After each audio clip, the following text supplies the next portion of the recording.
a lot of times we are trained to get the mission done. But what is the mission? It's not really flying the plane, to be honest with you. What it really is about conducting this operation safely. Can we do that safely? That's the mission. Most pilots don't understand what career opportunities are available in the world of aviation. They're making career decisions based on advice from friends or posts on internet forums, meaning they are taking huge risks with their livelihood without having all the details. This podcast was created to help you understand the aviation industry so you can find your dream job. Let's get ready for Pushback. Here's your host and my dad, Nick Fialka. What's up, pilot? It's your boy, Nick Fialka. I hope today is awesome for you. I hope everything has been going your way. The sun is out. There's no de-ice anywhere. You're flying smooth skies and you're got some kind of other person sitting next to you that doesn't suck and that is totally, totally cool. Speaking of cool people, Chris Cordero is my guest today. Chris is a pilot at NetJets. He is a volunteer with the union, and I met him at RTAG. He was out interviewing potential candidates to come to NetJets, and he's helping the company out. He's also works really, really, really hard helping mentor the new pilots that come there. He pours out a ton of great information about what life is like at NetJets. I'm really glad that he said he would come on. It was probably the easiest interview schedule ever. I was like, hey, do you want to do this? He texted back, absolutely. When do you want to do it? And I said, well, I'm open. He's like, well, let's go tomorrow morning. Boom, we're done. We recorded it. It was great. It was awesome. And I think you're really going to like it. And last but not least, let's have a quick word from our sponsors, because without them, we wouldn't have this awesome podcast. Hey, pilot, it's Nick. I want to tell you about a great friend of the show, Timothy P. Pope. He's a financial planner, and he's completely focused on the professional pilot. He's the kind of guy you want to go to for real talk to help you figure out your financial future. With so many upgrades and so many transitions and so many things going on, you owe it to yourself to give him a call. He'll help you design and execute really smart financial planning strategies, whether it's retirement planning, investment management, military transition, tax planning. He's a great financial planning partner. Timothy P. Pope, CFP, helping professional pilots make the most out of life. Give him a shout. All the information's in the show notes. You should definitely tell him I told you to call. All right, here we are with my friend Chris Cordero. How are you, Chris? I'm doing well, Nick. How are you? I'm doing awesome, man. This is going to be a lot of fun. Chris is a fractional airlines pilot. He is an Army aviator, and he is also a volunteer with the union at his company. Chris, why don't you introduce yourself and kind of tell us what you do and lay out who you are a little bit? Sure. I'm Chris Cordero. I'm a first officer at NetJets, currently flying the Global 6000. I have two roles outside of my duties as a pilot at NetJets. I volunteer on our union, NJASAP, which stands for the NetJets Association of Shared Aircraft Pilots. Two roles. NetJets Association of Shared Aircraft Pilots. Yeah. Got it. Union names are always fun. The tongue twister, that's right. I serve on the Military Affairs Committee, and I also serve on the New Hire Mentorship Committee as well. Cool. All right. So that's really interesting. First off, do you like flying the Global? I do. It's very comfortable. It's very, I bet. It feels like a different company, to be honest, than the smaller or medium cabin planes that we have at NetJets. It's a tinted cabin. I mean, for all those of you who are in the military and appreciate coffee, we have a coffee maker and a cappuccino maker. Man. And a flight attendant that insists on serving it to me. So we're very spoiled. It's very nice. It's very comfortable. And the plane is highly automated, so it's got 16-hour range, so we go everywhere. So it's NetJets pinkies up? Is that kind of the slogan? It might as well be, yeah. There's that's awesome. Not a lot of complaints on my end. All right, so for the pilot that's listening that has been on the forums or been at the FBO or, seen this or that about NetJets, how would you explain, give me an overview, like a 1,000-foot view of what the company is? NetJets is the original innovator of the fractional business aircraft ownership model. So we've been around for 60 plus years, in different forms, different names, but bought by Berkshire Hathaway. So we're owned by Warren Buffett. He bought us back in the late 90s. And ever since then, have you ever flown them? I can't say that if I have or not, to be honest with you. Ooh, nice. Yep. But he does own the company, so you might be able to figure it out on your own. We currently operate over 800 aircraft worldwide, and in the United States, we have 2,800 pilots.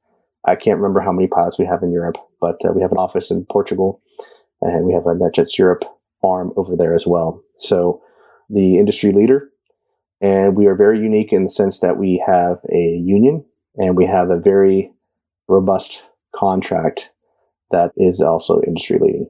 Yeah. So a fractional airline is one where you don't, like, the customer, right, pays a fee, pays to own a share of the plane.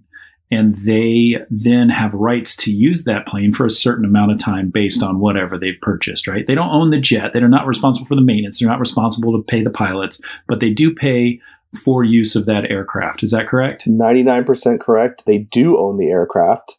Their name is on the title to that aircraft, and the percentage of whatever ownership they have, it could be as much as, I guess, a half, a quarter, an eighth, a 16th. I think the smallest share you can have is like 1/32nd of an aircraft. And I see that ownership of that plane and the management fees and everything that you pay for basically pays to operate and manage the aircraft.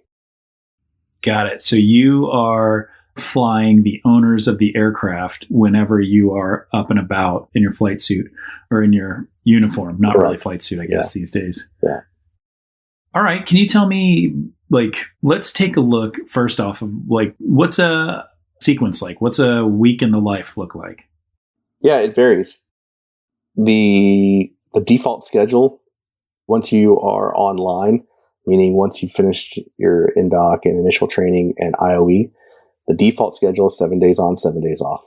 Some people choose to do 8 days on, 6 days off. Some people choose to work more days a month. So, for example, on the 7/7 schedule, you're going to work an average of 15 days a month. There's schedules where you work 18 or 19 days a month. And of course, you can always volunteer for premium pay. And we call those voluntary extended days. But for me, my normal sequence, I'm a 7/7 guy. I'm really big on quality of life. I'll work as little as possible. And so day one for me is, I live in Austin, Texas. So for me, day one typically, I would say 90% of the time typically involves an airline somewhere to go get a plane, meet a plane somewhere else. I've picked up. So the company flies you out there? Yeah, correct. My day one is on the company time. I'm on the clock. I don't commute ahead of time or anything like that. So I drive 25 minutes down the road. I park my car at the terminal, and I get on a plane and go wherever. And because it's unscheduled, I might know a lot about what's going on that day. I might not know much other than be at the airport at 8 o'clock for a 9:30 airline that's going to West Palm, or going to Teterboro. Well, not Teterboro, to Newark or to, JFK, and then a limo over to Teterboro to pick up an aircraft. Is it an actual, like, stretch limo with, like, a hot tub in it? I thought it was when I first saw that. It's not a stretch limo, but it is a black car, like a Cadillac or Lincoln or something like that. So it's pretty nice. And the very first trip I ever took, there was a guy standing at the bottom of the escalator at JFK with my name on a thing. And I was like, is this for real? But yeah, it was. It's nice. And it's just great because none of that logistics is my problem or my job. That's all taken care of by the company. So it's very nice. And so typically, you might fly on day one. About half the time I do, half the time I don't. This past trip, I airlined to Sarasota, and I just went to the hotel and just hung out, worked out. And then the next day we flew a few legs and, so on and so forth. Wash, rinse, repeat the next day. So first off, everybody at home that's getting into this world, you got to tip the driver. How much do you tip the driver? Well, if it's arranged by the company, we don't tip the driver. Oh, snap. If we arrange it ourselves, we use Uber or Lyft or a taxi driver, then, we tip. And all that is, it's all reimbursable anyway. So, if you get good service, you tip them. And if you don't, then maybe you tip less or something like that. But it's all reimbursable? Oh, yeah. They give you, I think when you start, they give you $600 basically just a deposit in your checking, directly to your account so that you have cash that you can withdraw to provide tips. So I say everything's $5. You gave me ice. Everything's $5. Iced coffee papers, $5. Wash the windshield of the aircraft, $5. Fuel the aircraft, $5. Load the bags, $5. Take up the trash, $5. Oil in the engines, $5. Everything's $5. I need to start following you around, man. I'll make some cash. You could. I got 5 kids that are like begging for money. They might just like get them out to the FBO to like load bags for NetJets. Yeah, just tell them to give people rides to the hotel. It's $5. My 10-year-old loved to drive. He's begging me to start driving. All right, so you go out, you pick up the jet. How about your flight plan? Are you doing the weather planning? Are you doing the flight planning, all that stuff? Well, it's joint release, so I don't do the initial plan. I don't do any of the initial groundwork, but we certainly review it. We certainly make sure that everything's kosher. So we do have an FAA licensed dispatcher up in Columbus. We have obviously dozens of them sitting up there doing flight releases. And then, of course, we have meteorologists on staff, and we also have schedulers and planners and all that stuff, international trip planning, all that stuff. Well, in the military, if you've been in a tactical operations center, right, a TOC, anything like that, NetJets has one, Southwest has one. I mean, it's a gigantic building about the size of a football stadium, or a football field with computers and screens everywhere, weather, all that stuff. That's how they run their operation. It has the taste and feel of a 121 environment because the flight release that you get is very similar to the one that you get when I was working at the regionals, and all the NOTAMs, everything's on that piece of paper, wind shear, everything, all the fuel numbers, all that stuff. So it has the look and feel of a 121, but we do verify that because of the nature of our operation, we do go to Class B airports, but we also go to a lot of uncontrolled fields as well. And so, you might be legal, dispatch me and release me to an airport like, let's say, Las Vegas, New Mexico, but it's not controlled. And it's not, I didn't even know if there's an FBO there. And if there was, the one time we were going to go there, there wasn't going to be anyone there. And there was snow in the forecast. And while we did have the numbers to land, and the forecast showed that we could land there, it did show that there was going to be snow and there's no de-ice available. So, we call dispatch and say, are you sure you want us going here? Because everything looks legal, but we can get in there, and we might be able to get in there, but we're not going to be able to get back out if it's snowing. So is this really what you want us to do? And sure enough, they say, oh, no, let's figure something else out. We'll call you back. We'll call the owner and we'll see if they can drive 20 minutes to, an airport that has better services and stuff like that. And then come to find out they meant Las Vegas, Nevada instead. They were mistaken. Yeah, that's a real story. That was in Las Vegas, New Mexico. I didn't even know there was a Las Vegas, New Mexico. And that's another great thing too about the job. I go to new places every single week that I've never heard of. I'm looking up at identifiers. I'm like, what is this? And it turns out it's some cool place, and I don't know. I didn't know there was all these airports in Napa, at Santa Rosa. I'm like, oh, okay, cool. It's, what's that? Santa Rosa, that's the Charles Schultz Airport. That's right. Yeah. That's right. Yeah. That's where he's from, man. Yeah. Everything's covered in peanuts.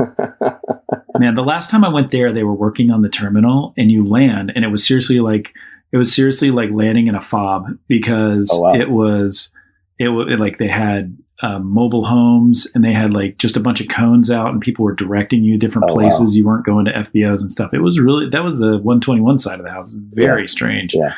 All right. So you're in there, you are essentially you're going to places that the owner is requesting you to go to. Right. Do you have much interaction with the owners, or is it just kind of like you're up front, closed door, and that's all? It depends on the fleet, and it depends on your duty position. As the captain, a lot of those guys tend to have more interaction with the customers. They tend to go in the FBO and wait for the customer a lot, but it doesn't always have to be that way. Just on my last trip, I was down in Mexico and at Querétaro, which is... I love Querétaro. Yeah, because you've been there. Yeah. So, and the passenger showed up. I was inside going to the restroom, so I got stuck, getting them through customs and everything like that. No big deal, and it was probably worked out better since I speak Spanish, but it just depends. So, in that moment, I had a lot of interaction with the customer, but on our normal flow, at least on the large cabin plane, the captain is usually greeting the customers. The flight attendant is getting them situated. I'm in the back, making sure the bags get loaded. And then I usually put my coat on and walk from the back of the aircraft all the way to the front. So I might say, hello, how are you? Welcome aboard. Good to see you again. That kind of stuff. Small talk. And then I just get up front and strap in and get ready to go. But in previous fleets, I flew the Citation 10 and the Citation XLS. It was just me and the captain. So we would just switch it up. Hey, I'll go inside today. You wait out here. I'll load bags, or you load back, so, and I would almost always give the safety briefing to the customers. So there would be a lot of interaction. And a lot of times, when you're talking with people like that, I don't treat them necessarily any different than anyone else other than to treat them with respect and, the golden rule, all that stuff. But you'll find that, in making small talk with people, you try and find a common thread every once in a while. And, I'm a big watch guy, so I'd always look at their watch, and see, what they're wearing or something like that. Or they might see my lanyard and see that I'm in the Army and they're like, oh, I'm a veteran too, or whatever, I served. And so a lot of times that interaction could be very little and it could be a lot. It just depends. Have you ever seen a watch on an arm that was more than your salary? Oh, yeah. More than a year's salary?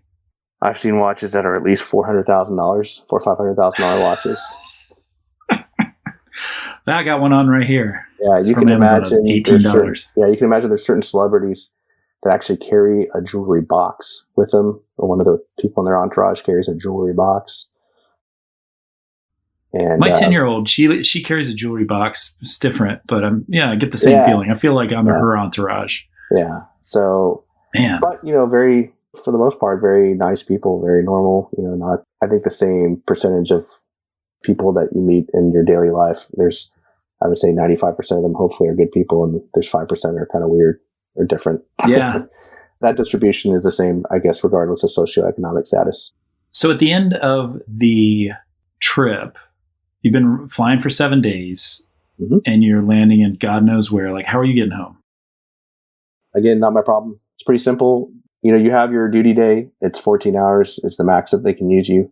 I think it's 121 part 116 or something like that. Those duty rest rules and stuff like that for 121. 117. Yeah. Oh, 117. Yeah, that's right. And the 135 world or 91K world, or at least at NetJets, 14 hours is the max duty day. So the company, per the contract, has the obligation to get you home within 14 hours of your duty day on the last day or before midnight, whichever comes first.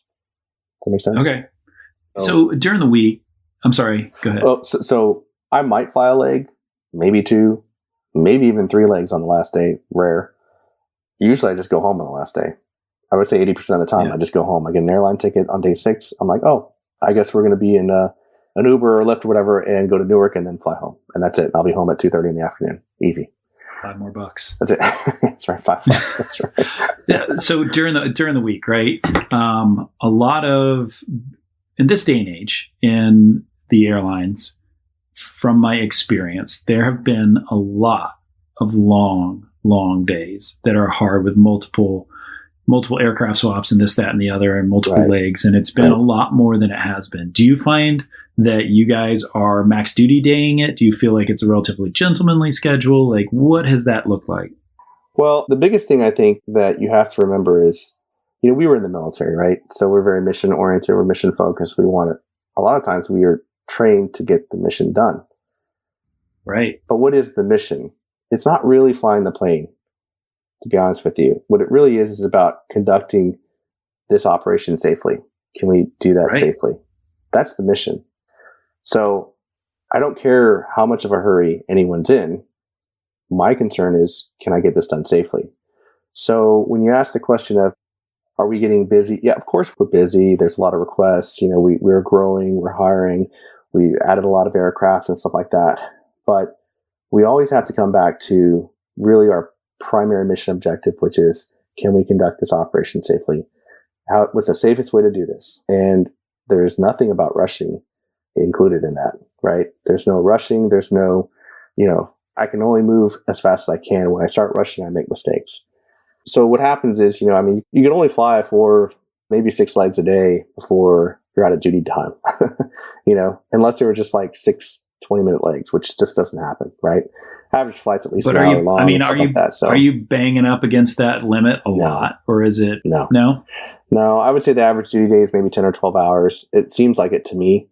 And now that I'm in the global, that plane, you can't turn that plane that fast. It just takes time, especially, with the massive amount of catering that people order and stuff. And, it can take 30 minutes to clean that aircraft up after it's done. And the flight attendant, needs his or her time to do what they need to do. So they give us a little bit more time, but I really don't feel like I'm being pushed to the limit every single day. And if I was, I'd pull the fatigue card. I would say, hey, I'm done. I can't conduct this operation safely anymore, and I need to rest.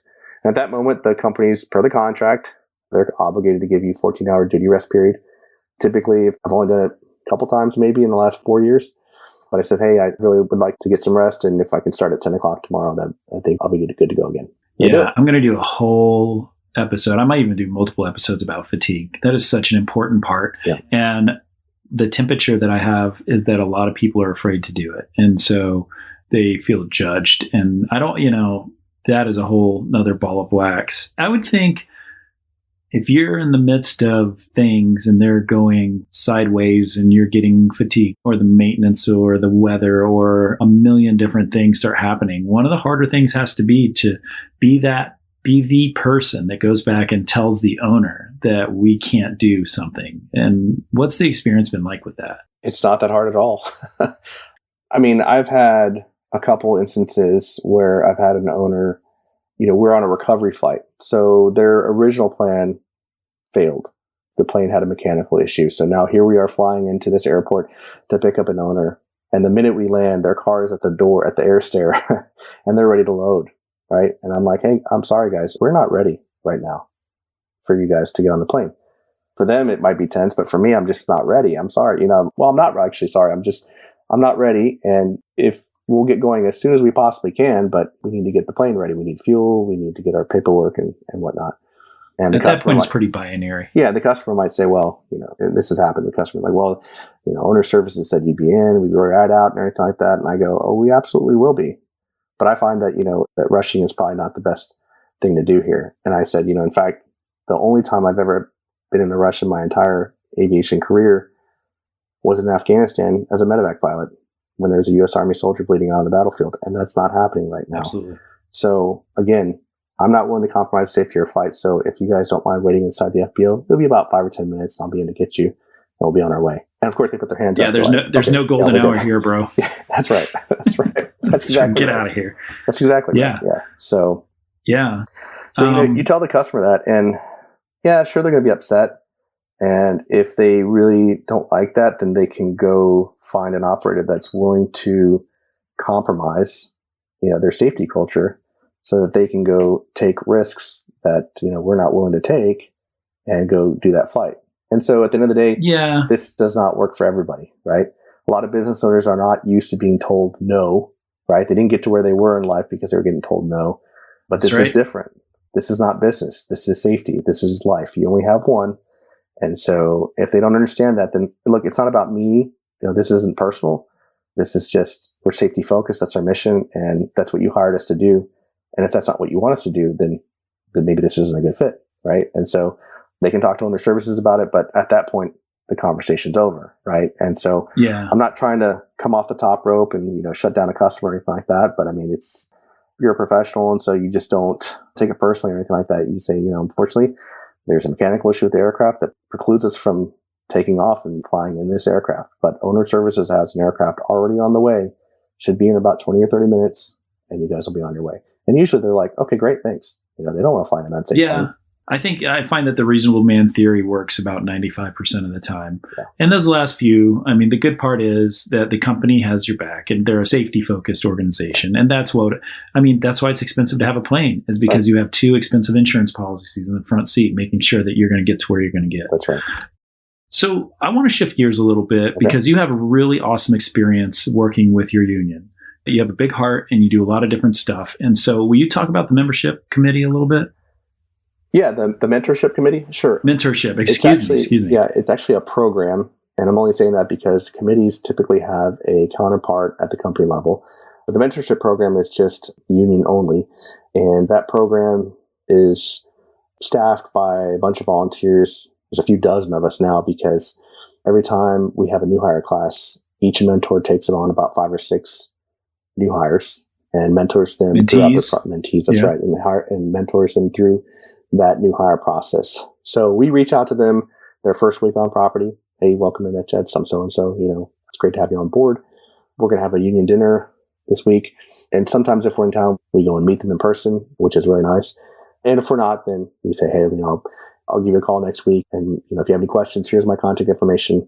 Please reach out to me at any time. There's no bad questions, right? And so we're just trying to establish a rapport with them so they have a trusted advocate that they can go to, someone that they can talk to about anything before they go call the company, before they do something. They at least can say, hey, this is what I was thinking. What's your experience tell you? And what do you think I should do? Will you tell the pilot who's listening, who's thinking about all of this and really has so many things going on, why is there a union and what is it that they can help with? Yeah, it's a great question. The union exists as the advocate for labor, right? So they exist to serve the best interests of the labor group. And so, not to answer the question with another question, but our answer would probably be very similar to the same reason why Southwest has a union. One is American and United and Delta have a union, right? And some of them are older, larger, more established, maybe slightly more bureaucratic. I don't know. But the history of at least our union in NetJets, we used to be with Teamsters. And then with some help from SWAPA, we started our own union and broke away from Teamsters. And it's been really good. I went to that first union meeting kind of with not a bad taste in my mouth, but the only impression I had of a union was from the regional airline I worked at. And that was, it felt very Bush League, at least the presentation.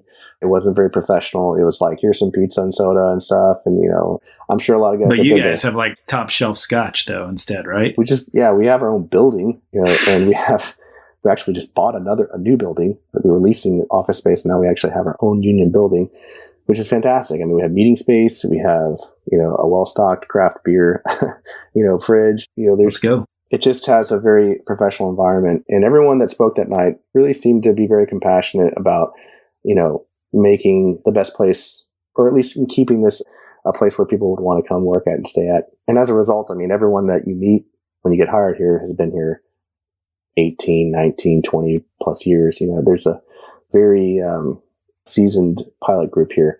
And only recently, I would say in the late, maybe 2017-18 timeframe, where the hiring really started picking back up. The bottom third of the seniority list all got hired in 2017 and prior. Or since 2017, the bottom third of the seniority list has been hired. Yeah. The rest prior to that.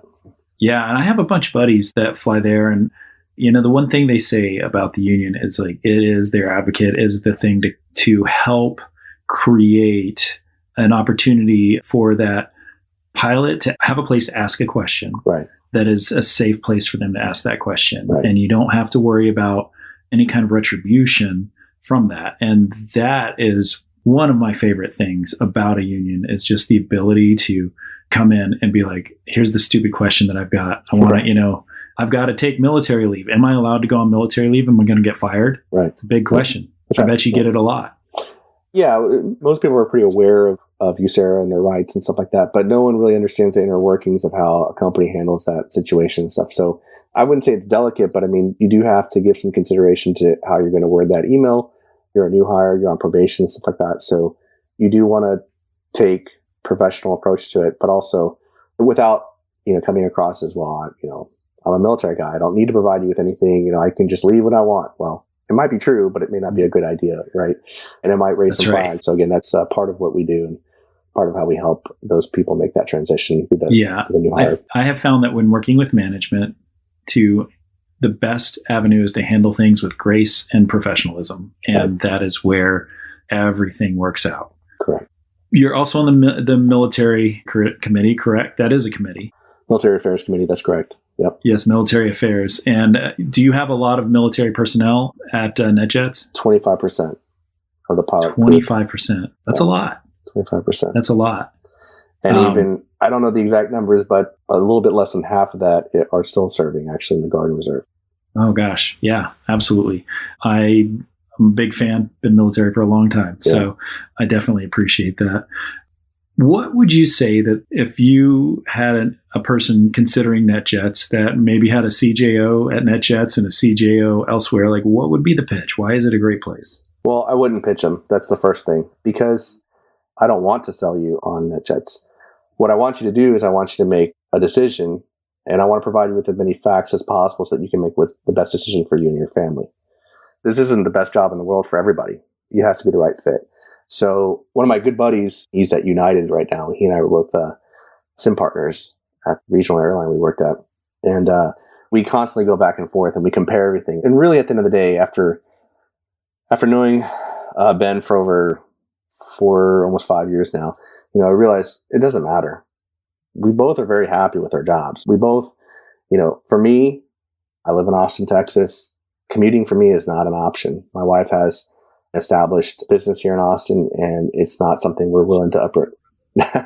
No, Does she work for Joe Rogan? Business. She's a dentist, and she's doing really well. So we're not really interested in uprooting our lives.